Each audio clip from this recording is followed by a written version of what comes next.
जय जय श्री राधे श्याम। कैसे हैं आप लोग? विश्वास है बहुत ही कुशल मंगल होंगे और उतने ही कुशल मंगल ढंग से आप लोगों का दिन भी चल रहा होगा। आइए प्रारंभ करते हैं आज की महत्वपूर्ण क्लास। आपने योद्धा बैच की लगभग 3 क्लास देख लिया है और हमें पूर्ण विश्वास है आपने लिखा भी होगा और अपनी नोटबुक में नोट भी कर लिया होगा।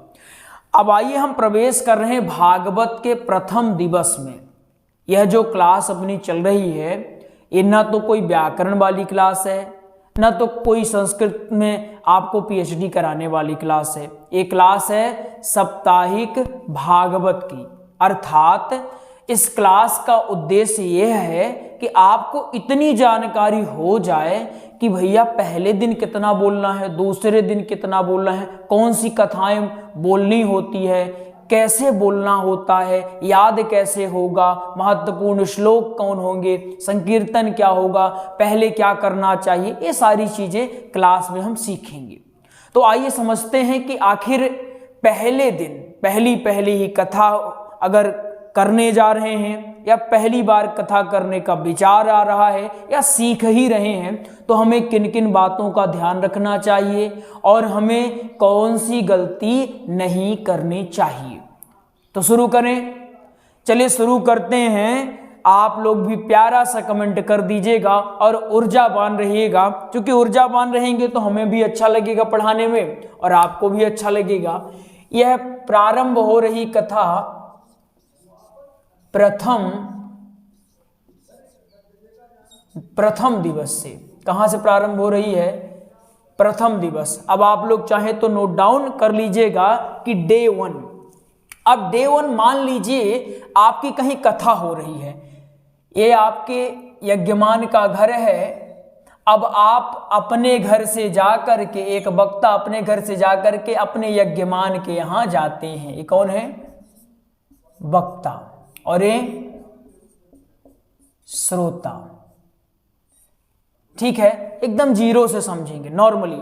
थोड़ा सा विजन क्लियर करिए कि एक वक्ता है, वो श्रोता के घर में पहुंचते हैं। ये श्रोता है और ये जो श्रोता या फिर यज्ञमान, इन्हीं को कह दीजिए, ज्यादा अच्छा होगा यज्ञमान। यज्ञमान जिन्हें पता होगा वो कहें गुरुजी ये तो हमें पता है, आपको पता है। हो सकता है किसी को ना पता हो। आपके साथ भी ऐसा एक समय था जब आपको नहीं पता था कि क्या करना चाहिए शुरू में। सबके लिए, ताकि ऐसे लोग जो बिल्कुल भी नहीं जानते उनको भी पता लगना चाहिए, है ना। चलिए, और ये श्रोता यहां पर पंडाल स्थापित कर देते हैं। ये डायग्राम अगर आपका बना रहेगा दिक्कत नहीं होगी। क्या है?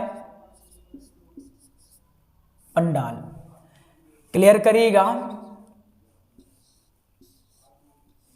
एक वक्ता का घर है।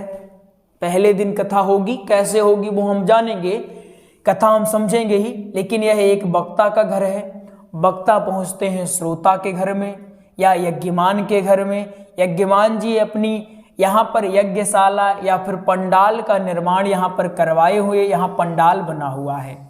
पंडाल कैसा होना चाहिए अब इसमें चर्चा करते हैं। भागवत जी में विधिवत रूप से लिखा हुआ है सब कुछ। जो भागवत की गीता प्रेस वाली पुस्तक आती हैं, पहले खंड में आप देखेंगे शुरुआत में ही सब कुछ लिखा हुआ, क्या करना चाहिए, कैसे करना चाहिए, पीठ कैसे बनाना चाहिए, मुहूर्त विचार क्या होता है, सब कुछ लिखा हुआ है। यहाँ हम उसको सरलता से समझाते हैं। देखिए, ऐसा बनाना चाहिए, ऐसा छोटा सा ना बना दो कि बस एक ठो तंबू तन दिए बस उसमें बैठ जाओ और लोग आ रहे हैं तो बाहर बैठ रहे हैं। माइंड सेट ऐसा होता है। अब मान लीजिए छोटा सा बना है, एक आया यहाँ बैठ गया, दूसरे को जगह ही नहीं मिल रही है, तो क्या करें? अरे मजा नहीं आ रहा है, मजा नहीं आ रहा है। और भाई अच्छी बात होगी ना कि सबको बढ़िया व्यवस्था मिल जाए, अच्छी व्यवस्था मिल जाए, सब आ रहे हैं विधिवत ढंग से बैठ जाए। तो कैसा होना चाहिए पंडाल? पंडाल ऐसा होना चाहिए कि आकार, उसका आकार कैसा हो? बड़ा हो। पहली बात, आकार अच्छी। व्यवस्था कैसी हो? व्यवस्था उत्तम हो। आकार भी बड़ा हो, व्यवस्था भी उत्तम हो और व्यवस्थापक भी उत्तम होने चाहिए। ताकि जो भी आए श्रोताजन उनको बढ़िया से बैठाया जाए, अच्छा से बैठाया जाए। देखिए आमतौर पर क्या होता है, ऐसे अब समझिएगा, बहुत इंपॉर्टेंट बात करने जा रहे हैं। ये शायद पहले जो क्लास लिए थे उसमें डिस्कस नहीं कर पाए थे, हो सकता है क्लास लेते लेते भूल गया होगा, लेकिन यहां पर डिस्कस करते हैं। पहले क्लियर करें, इतना समझ में आया कि नहीं आया? डे 1 कथा होने वाली है, क्या करेंगे कैसे करेंगे वो सब पढ़ेंगे अपन। लेकिन एक वक्ता कथाकार जो भी हैं, आप में से ही कोई उठकर जाते हैं अपने यज्ञमान के घर में। जो यज्ञमान होते हैं पंडाल निर्माण ऐसे करवाए हैं। अब पंडाल निर्माण हो सकता है यज्ञमान भी आपसे पूछे गुरुजी पंडाल बनवा रहे हैं, क्या करना चाहिए कैसे करना चाहिए। यहां पर जो होगा, यहां पर आपका स्टेज होगा। क्या होगा? स्टेज होगा। यहां पर, यहां इतने में क्या होगा? स्टेज होगा। और यहां पर क्या होगा? यहां पर आपकी व्यास पीठ होगी, ठीक है ना? व्यास पीठ, ठीक है ना? यहां पर आपकी क्या होगी? व्यास पीठ। यहां क्या है? यहां स्टेज है या फिर मंच कहो इसको, मंच। यहां भी मंच, इधर दोनों साइड मंच है, ठीक है ना? यहां पर आपका व्यासपीठ होना चाहिए। व्यासपीठ कैसे? मंच से थोड़ा सा उठा हुआ होना चाहिए, व्यवस्थित होना चाहिए। चारों तरफ उसके अगल बगल तुलसी के पौधे लगा देना चाहिए आपको, और तुलसी के पौधे के साथ साथ जो पुष्प हैं उनको रखवा दीजिए, है ना? अब व्यासपीठ कैसे सजाई जाती है हमने पहले ही बता दी है, एक बार फिर से इसमें डिस्कस कर लेते हैं। व्यासपीठ के यहाँ सामने, यहाँ ठाकुर जी का स्थान और जो भागवत की पुस्तक होती है। अब एक क्वेश्चन आता है कि कौन सी भागवत की पुस्तक रखनी चाहिए। देखिए अब भागवत की एक होती है पुस्तक, एक होते हैं ग्रंथ। जिनको पता नहीं होगा वो समझे इस बात को। एक होती है पुस्तक और एक होते हैं ग्रंथ। हम पुस्तक किसको कहेंगे? जैसे मान लीजिए आप किसी मूर्ति वाले के पास जाओ, उसने बहुत सारी मूर्तियां बनाकर रखी हैं और वो ऐसे ही फेंका हुआ है। कोई उसको क्यों फेंका हुआ है? क्योंकि अभी वो सिर्फ और सिर्फ एक धातु हैं, उनमें प्राण अभी नहीं आए हैं। वो सिर्फ क्या है? अभी सिर्फ एक धातु है। जो भी धातु से बना हुआ है वो एक धातु है, एक आकार है। किनका आकार है? कोई डिफाइन नहीं है। जब हम उन्हें घर में लाते हैं, विधिवत पूजन करते हैं, तब हम उनमें एक स्वरूप देखने लगते हैं और उन्हें साक्षात भगवान के रूप में पूजते हैं। ऐसे ही ग्रंथ है। सीधे आप हर पुस्तक को ग्रंथ नहीं कह सकते हो। ग्रंथ और पुस्तक देखा जाए तो शब्द एक ही नजर आ रहे हैं कि क्या मतलब है, पुस्तक कह दो, ग्रंथ कह दो, बुक कह दो, लेकिन इसमें अंतर है। क्या अंतर है? जैसे मान लीजिए हमारे पास ये बुक पड़ी हुई है, हमें पढ़ाने के लिए यूज कर रहे हैं, तो हम इसको क्या कहेंगे? पुस्तक कहेंगे, बुक कहेंगे, ठीक है। लेकिन जो हमारे पूजा स्थान में रखी हुई है, जिसको हम स्नान करके, इसे क्या है? कभी भी पढ़ सकते हैं, कहीं भी पढ़ सकते हैं, कैसे भी हैं, किसी अवस्था में पढ़ सकते हैं। लेकिन हमने जो बाजार से पुस्तक लाई थी और पुस्तक ला करके विधिवत उसका पूजन करवाया था, पूजन करवाने के बाद हमने उसे पूजा वाले स्थान में रखा और प्रतिदिन स्नान करके जाते हैं, भगवान के साथ उनका पूजन करते हैं और 1 अध्याय 2 अध्याय जितना संभव होता है पढ़ते हैं, तो वो क्या हो चुके हैं? वो ग्रंथ। ये पुस्तक और ये ग्रंथ है। और ग्रंथ जब होते हैं तो उनका सम्मान बहुत रहता है, इसलिए जब आप यहाँ जाएंगे तो ग्रंथ लेकर, भागवत की पुस्तक नहीं, ग्रंथ लेकर। और ग्रंथ कौन है? जो आपकी पूजा वाले स्थान में रखा हुआ है। ऐसा नहीं कि आपने बाजार से गए खरीद कर लाए, ऐसा भी कर सकते हैं कि नहीं है आपके पास, खरीद लें, उसका विधिवत पूजन करें, अर्चन करें, उसको पढ़ें, पहले 1-2 बार अच्छे से जब पढ़ लें तब उसको व्यासपीठ पर लेकर जाना चाहिए, ठीक है ना। तो जो आपके ग्रंथ है, यहां पर आपके भागवत के ग्रंथ विराजमान होंगे। जिनको नहीं पता होगा भागवत की पुस्तक किसको कहते हैं, ग्रंथ किसको कहते हैं, यह वीडियो दिखाएगा ताकि उन बेचारों को भी पता लग जाए क्या होता है। उनको बताइएगा हमारे गुरुजी ने सब बता दिया है, अब तुम हमको परेशान नहीं कर सकते हो। यहां क्या रखेंगे हम लोग? यहां ग्रंथ रखेंगे। अब ग्रंथ क्या है ना, सबको पता है ना, पक्की बात। चलो भाई, यहां अपना ग्रंथ होगा, ठाकुर जी की मूर्ति होगी और यहां आप बैठेंगे और यहां थोड़ा सा स्पेस रखेगा आपके नोट्स के लिए। यहाँ आपके नोट्स के लिए स्थान होना चाहिए। अब नोट्स क्या है भाई साहब, ये कैसे पता चलेगा? देखिए आपको 3 घंटे लगातार बोलना है और मानव है यार, भूल जाता है। कोई श्लोक आप बोल रहे हैं, भूल गया, फिर क्या करेंगे? गलत बोलने से अच्छा है देखकर बोल दो। क्या इसमें दिक्कत है भाई? बता देंगे नहीं याद है, नहीं याद है, हो गया, क्या दिक्कत क्या है भाई? गलत तो नहीं बोलेंगे हम, गलत बोलने से अच्छा देख के बोल दें, और इसमें कोई बुराई भी नहीं है। तो आपका नोट्स आपके साथ यहाँ पर रखा होना चाहिए, लेकिन नोट्स देखने की टेक्निक ऐसी होनी चाहिए कि आप सिर्फ 20 से 25% नोट्स को देखें और पूरा का पूरा आपका ध्यान श्रोताओं की ओर होना चाहिए। ऐसा ना लगे कि आप पूरा बुक की तरफ, अब मान लीजिए हम अभी कैमरे में देख रहे हैं, आपको लग रहा गुरुजी हमारी तरफ देख रहे हैं, जैसे हमारे घर में बैठे हुए हैं, आनंद से आप बढ़िया देख रहे हैं। लेकिन अगर हम ऐसे करेंगे तो चलिए आज हम सीखते हैं ऐसा वैसा, ऐसा वैसा, आपको लगे गुरुजी बंद करो फोन, बंद करो लैपटॉप, नहीं देखना ऐसे गुरुजी को, जो हमसे आई कांटेक्ट नहीं मिला सकते, वो काहे के गुरु?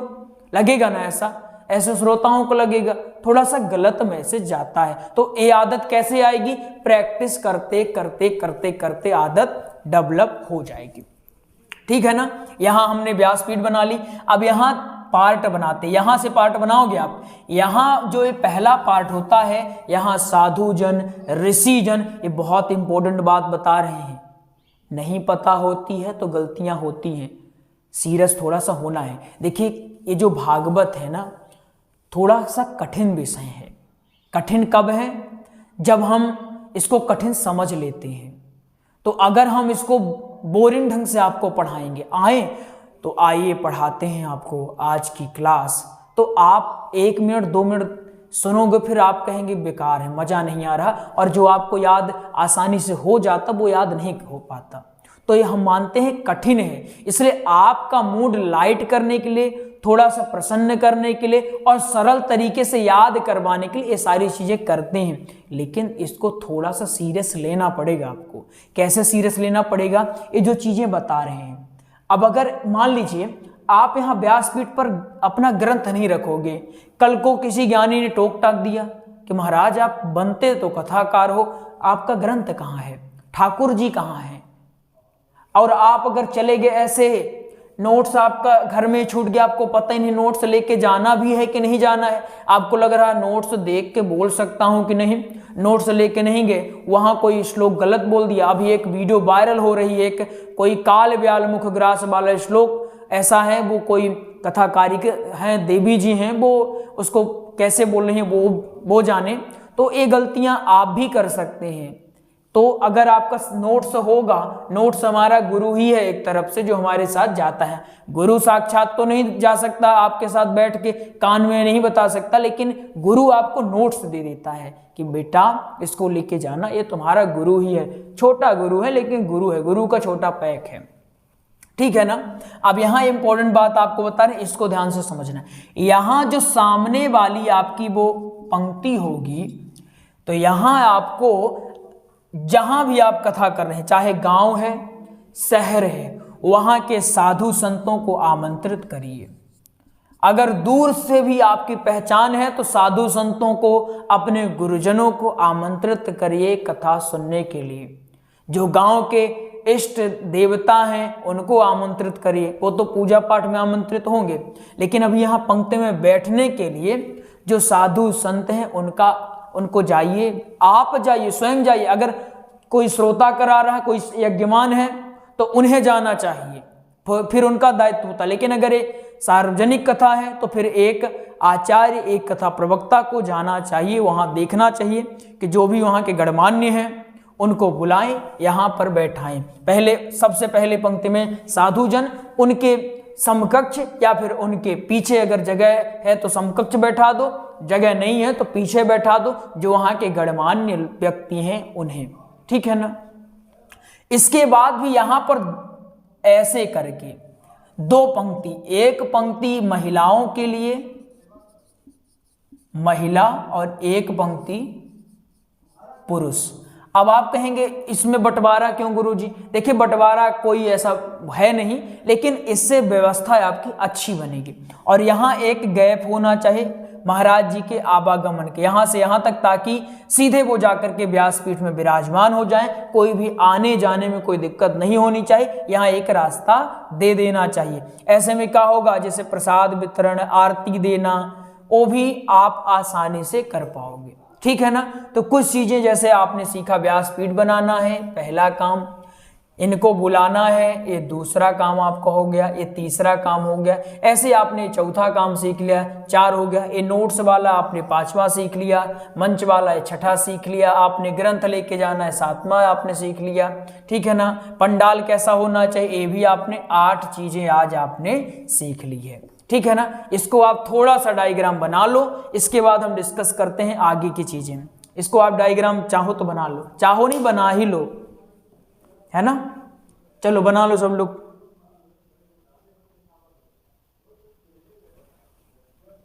चलो चलो बनाओ, बन गया होगा ना। जिनका नहीं बना होगा वो वीडियो को पॉज करेंगे, वो बना लेंगे। चलो अब हम प्रारंभ कर रहे हैं कथा। अब हम कथा प्रारंभ कर रहे हैं, ठीक है। डायग्राम से पढ़ने में मजा आ रहा है आपको कि नहीं आ रहा है, थोड़ा सा बताइएगा।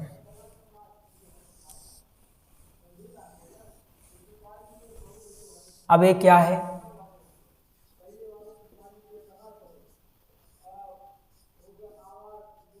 ये क्या है, ये है आपकी व्यासपीठ, ठीक है ना। यहां आप विराजमान हैं। अब समझते हैं आपको क्या क्या करना चाहिए। आपका ये डे 1 चल रहा है, ठीक है ना, डे 1 चल रहा है। यहां पर विराजमान है एक वक्ता,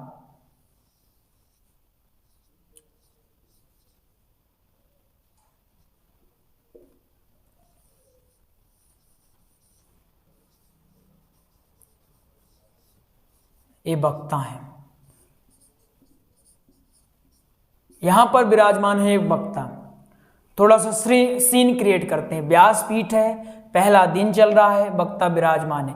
इनको सबसे पहले क्या करना चाहिए, व्यासपीठ में जाते ही धड़धड़ा के नहीं बैठ जाना है। इसको लिख लीजिए, चाहे फेफड़े के अंदर टैटू बनवा लीजिए, चाहे यहाँ पर टैटू बनवा लीजिए। बहुत सारे बच्चे हैं जो कथा करने जाते हैं, उनको टोकना पड़ता है। वो जाते ही कोई लेना देना नहीं किसी से, आए ऐसे आकर के बस जैसे हो गया, हम कितना थके हुए थे बस, और शुरू कार्यक्रम। ऐसी गलती बिल्कुल नहीं करना। तो क्या करना है, सबसे पहले व्यासपीठ में जाते ही व्यासपीठ को क्या करें, क्या लिखा है, उसके बाद आप जब ये चीज हो जाए तो इसके बाद आप व्यासपीठ का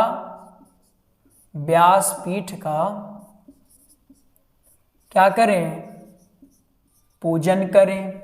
जब पूजन हो जाए तो इसके बाद आप आंशिक आरती या फिर दीप दिखा दें, ज्यादा अच्छा है। यहां पर दीप दिखाएं या दीप दर्शन। हालांकि ये जो बातें हैं ये वैदिक जो ब्राह्मण होंगे वो करवाएंगे, बेफिक्र रहिए कि मंत्र कहाँ से आएगा, क्या कहाँ से आएगा। आपको याद हो अच्छी बात है, याद कर लीजिएगा कुछ मंत्र, बढ़िया होगा। याद नहीं है तो आपके जो वैदिक ब्राह्मण हैं वो विधि पूर्वक सारी चीजें करवाएंगे, ठीक है ना। चलिए अब वैदिक ब्राह्मण क्या होते हैं, अगर आपको जानना है तो कमेंट करिएगा, तब बता देंगे आपको कि वैदिक ब्राह्मण क्या होते हैं, कहाँ से लाना चाहिए, ठीक है ना। आंशिक दीप दिखाएं, इसके बाद परिक्रमा करें, ठीक है ना। परिक्रमा करें, परिक्रमा करने के बाद आप विराजमान हो जाएं व्यासपीठ पर, व्यासपीठ पर बैठ जाएं, ठीक है ना। व्यासपीठ पर बैठ जाएं। अब आप मान के चले यहां पर व्यासपीठ है, यहां पर विराजमान होकर आप बैठ गए हैं, तो सबसे पहले आपको करनी चाहिए क्या, आरती। ये सबसे व्यासपीठ में बैठने के बाद की कार्य हम क्रियाकलाप बता रहे हैं, ठीक है ना। ये व्यासपीठ में बैठने के बाद ये कार्यक्रम बता रहे हैं। सबसे पहले आरती, उसके बाद मंगलाचरण।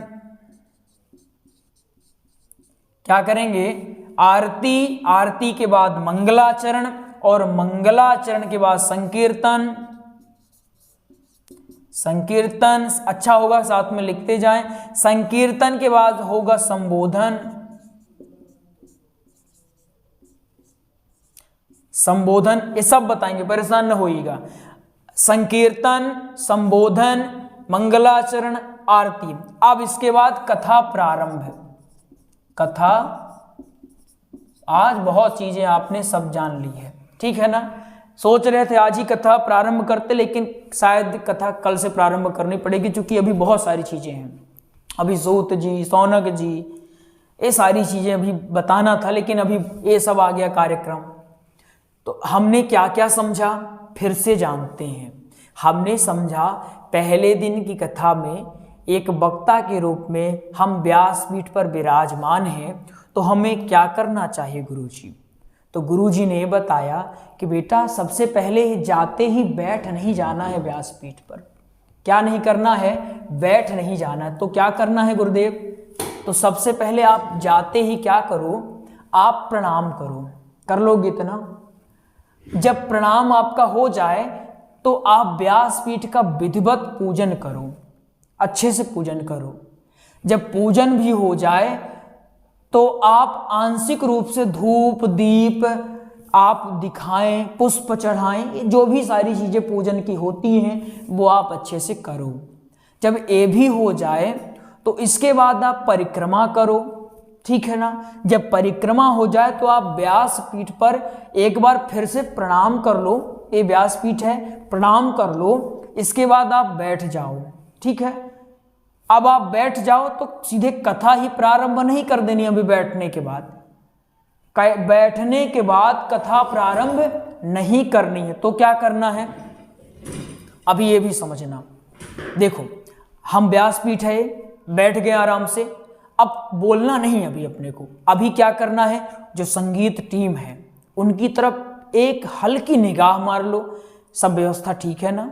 अगर वो कहते हैं जी आचार्य जी सब अच्छा है, आपके जो यज्ञमान हैं उनको कहो वो अपने स्थान पर बैठ जाएं, पूजन कर लेंगे, वो भी बैठ जाएंगे। जो आपके वैदिक ब्राह्मण हैं उनको कहो सारी व्यवस्था ठीक है ना। साउंड वाले भैया हैं उनको बढ़िया प्रेम से कहो सब व्यवस्था ठीक है ना भाई साहब। वो कहते हैं हाँ ठीक है, साउंड एक बार चेक कर लेना आप, ठीक है। वो कहते हैं बढ़िया है आचार्य जी सब अच्छा है, अब आप कथा कर सकते हो। जब इतना सब अच्छी व्यवस्था है, इसके बाद आप अपने जो संगीत मेंबर हैं, संगीत टीम है, उनको आप कहो कि अब आप लोग आरती करो। तो संगीत टीम वाले, वैदिक ब्राह्मण और जो आपके यज्ञमान हैं, ये तीनों लोग मिल करके क्या करेंगे, आरती करेंगे, ठीक है ना। आरती करेंगे। आरती के बाद आप जब आरती हो जाएगी, इसके बाद मंच आपको सौंप दिया जाएगा, अर्थात अब आपको बोलना प्रारंभ करना है। आपको मतलब ये देखिए फोटो बनी हुई है, ठीक है, वक्ता को। अब वक्ता को बोलना प्रारंभ करना चाहिए। तो वक्ता सबसे पहले क्या बोलेंगे, मंगलाचरण बोलेंगे, ठीक है ना। तो आपने इतना समझ लिया कि आरती, इसके बाद मंगलाचरण, इसके बाद आपको नाम संकीर्तन, और नाम संकीर्तन के बाद आपको संबोधन करना चाहिए। अब संबोधन करना कैसे चाहिए वो आप लोग देख लीजिए, आपके स्क्रीन पर दिखाई दे रहा होगा। आप सबसे कहेंगे यहाँ पर उपस्थित समस्त साधुजन, संतजन, दूर दूर से आए श्रोताजन, जो भागवत रूपी गंगा में गोता लगाने आए हैं, हम सभी को प्रणाम करते हैं। इसके बाद आप कहेंगे परम मंगल में आकारण करुणा वरुणालय सच्चिदानंद स्वरूप भगवान श्री कृष्ण को हम नमस्कार करते हैं, जो आध्यात्मिक, आदि दैविक तथा आदि भौतिक तीनों तापों का हरण करने वाले हैं। आज हम सभी के जन्म जन्मांतरों के भाग्य उदय हुए हैं, जिस कारण आज हमें यह देव दुर्लभ भगवती गंगा में गोता लगाने का परम सौभाग्य प्राप्त हुआ है। इतना कहने के बाद अब आप प्रवेश कर जाएंगे कथा में, ठीक है ना। अब आप कर जाओगे क्या, संबोधन के बाद अब आप कथा में प्रवेश कर जाओगे, ठीक है ना। कथा में कैसे प्रवेश करना है, क्या बोलना है, सनकादि कौन है, सौनक कौन है, सूत जी कौन है, सुखदेव जी कौन है, परीक्षित जी कौन है, कलयुग कहाँ से आ गया, कब आ गया, है ना, पहले मुलाकात किससे होती है, ये प्रारंभ कहाँ से होती है भगवती गंगा, ये सारी चीज़ें हम समझने वाले हैं, लेकिन अगली क्लास में। आज समय ज़्यादा हो जाएगा तो आज की क्लास में हम वो नहीं करेंगे। अगली क्लास में हम लोग डिस्कस करेंगे कि आखिर कथा प्रारंभ कहाँ से होती है, भागवत के और नाम क्या हैं, सुखदेव जी इनको क्या कहते हैं, सारी चीज़ें हम समझने का प्रयास करेंगे। आइए आपको एक जानकारी देते हैं, इसके बाद क्लास को हम यहीं पर विराम करेंगे। हमने भागवत जी का, किनका, भागवत जी का, श्री राम कथा का व सत्संग का, इनका हमने प्रॉपर नोट्स तैयार करवा दिया है। क्या तैयार करवाया है? नोट्स। ये नोट्स रहता कैसे है? ये PDF फाइल में रहता है। भागवत जी का नोट्स 1389 रुपये मिलेगा आपको, हस्तलिखित लेंगे तो 489 मिल जाएगा। कैसे? हस्तलिखित। श्री राम कथा का नोट्स आपको 1449 रुपये मिलेगा, सत्संग का नोट्स आपको 441 रुपये मिलेगा। इनकी भजनों का भी नोट्स तैयार है, भजनों का नोट्स आपको 299, इसमें सिर्फ और सिर्फ भजन रहती है, इसका भी 299 रुपये, ये PDF में मिलता है। प्राप्त करने के लिए आप इस नंबर में संपर्क कर सकते हैं। नंबर है 8269386376। इस नंबर में आप कॉल कर लें। अभी भागवत और श्री राम कथा की स्पेशल क्लास भी प्रारंभ हो गई है। यह जूम के माध्यम से लाइव पढ़ाई जाती है, मतलब वीडियो कॉलिंग के माध्यम से। तो आप अब चाहें तो बेहतर ढंग से ऑनलाइन स्पेशल क्लास में जुड़कर भी भागवत कथा व श्री राम कथा की तैयारी कर सकते हैं। अधिक जानकारी के लिए आप इस नंबर में संपर्क करेंगे 82 69 38 63 76। आइए मिलते हैं अगले प्रसंग में, तब तक के लिए जय जय श्री राधे श्याम। बोले प्यार से राधे राधे।